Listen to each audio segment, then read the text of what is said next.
Welcome back to History Class with Dr. W and our continuing discussion of Vietnam. In our previous lecture, we talked about the rise of Ho Chi Minh and the growing independence movement in Vietnam in the early part of the 20th century.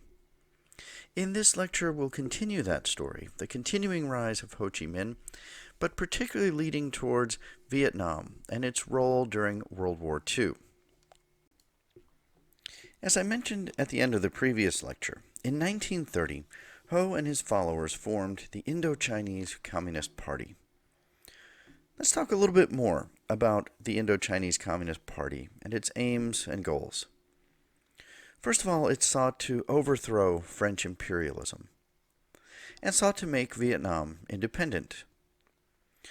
It aspired to a government made up of workers, peasants, and soldiers. There was a movement to confiscate the banks and other enterprises, and to confiscate plantations and redistribute that land and wealth. They advocated the 8-hour workday and sought to abolish unjust taxes. It was a movement aspiring to broad freedom for the masses, universal education, and equality between men and women. One would note, as we look at this, that these aims, in large measure, are admirable. They seek to overthrow an outside presence and invader, and aspire to a government that offers broad rights to the population in Vietnam. Hundreds of young communists in Vietnam decided to launch their revolution at this point in the 1930s. They moved against large landholders and sought to redistribute the land to the peasants. Their effort at this point was premature, and the French crushed the rebellion. It is estimated that some 10,000 Vietnamese peasants were dead by the end of the year 1930. Leaders of the movement were executed, arrested, or exiled. Giap's wife and child were imprisoned and died there. He had a personal vendetta after that episode. Pham Van Dong spent 8 years in a harsh prison camp. And Ho Chi Minh himself was tried in absentia while he remained in China and sentenced to death. The French believed they had extinguished the nascent Communist Party, and indeed this was a great blow to their movement. But the Communists merely went underground, realizing they needed to secure a greater groundswell of support before launching a bona fide revolution. Ho continued to travel and wanted to be patient before launching another attack. He was actually arrested by the British in 1931, spent a year in jail, but was not surrendered to the French. He became a political refugee, and eventually British sympathizers were able to secure his release. In 1938, he was reunited with Dong and Giap in China, where they helped train troops to fight against the Japanese and plan further rebellion in Vietnam.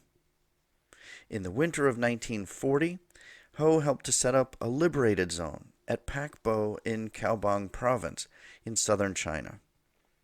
And in May of 1941, after 30 years of travel, Ho Chi Minh returned to Vietnam to lead the forces of revolution. Let's turn now to a discussion of World War II before returning to our discussion of Ho Chi Minh and the quest for Vietnamese independence. In December of 1941, of course, Japan attacked Pearl Harbor, launching the United States fully into World War II.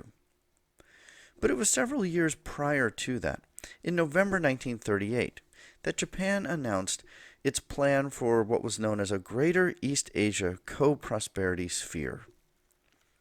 Partly as a result of the Great Depression, and other nations like the United States charging higher prices for import goods, Japan needed to secure raw materials elsewhere, and they looked to Asia as the source. They launched attacks into China and other areas, which you see on this map. Indochina became part of this plan as well. When France fell to Germany in June of 1940, Their colonial administrations remained in place, but their hold was now tenuous. With no real backing coming from the homeland, colonial administrators had no real hope of resisting an attack from a powerful nation like Japan. In September 1940, Japan began to move into Indochina, and French administrators surrendered virtually without a shot. The two sides agreed to a compromise that would last through most of the war. France would retain nominal control of the region and the right to supposedly administer the colonies.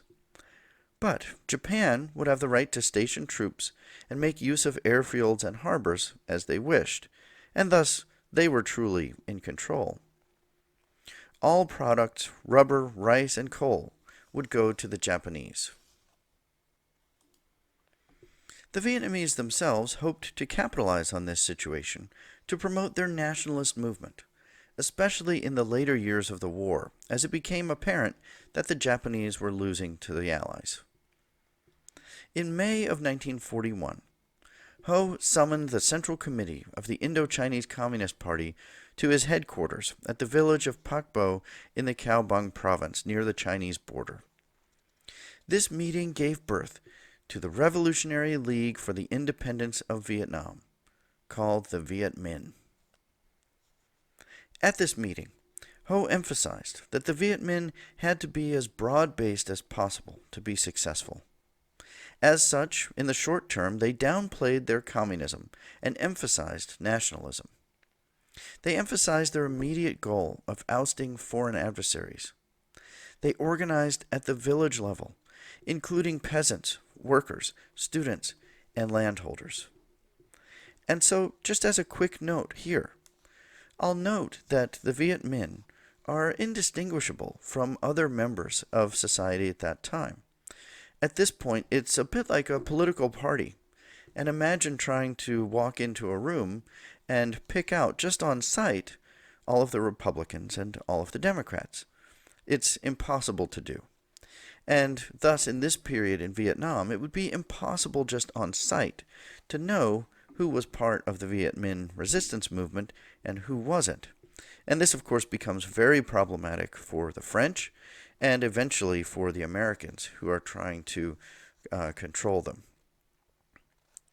In September of 1941, Ho issued a call for his countrymen to take up arms in order to create an independent Vietnamese republic. At this point, Ho said, "National salvation is the common cause of our entire people. Every Vietnamese must take part in it. The hour has struck. Raise aloft the banner of insurrection, and lead the people throughout the country to overthrow the Japanese and the French. The sacred call of the fatherland is resounding in our ears. The ardent blood of our heroic predecessors is seething in our hearts." Ho asked Vo Nguyen Giap to build an army for the Viet Minh. Giap was politically active in his youth and earned a law degree at the University of Hanoi. He even taught history for a time. Giap set about building the army that would eventually frustrate the French and later the Americans. He started small, recruiting mountain tribesmen primarily in the beginning. His basic strategy was to always strike with superior numbers, and in situations where they were sure to win with only small losses. His objective was to seize as many arms and supplies as possible. He knew the recruits and manpower to use the supplies were always growing. Giap spent most of World War II recruiting troops and seizing supplies in these kind of small-scale attacks. In December 1944, Giap formed the first platoon of the People's Liberation Force, which at that point included all of 2 revolvers, 17 rifles, 14 flintlock rifles, 1 light machine gun, and 34 men. This group would grow to become the army that would defeat the French at Dien Bien Phu. In our next lecture, we'll continue our discussion of Vietnam during World War II, and particularly the role of the Americans in that part of the world.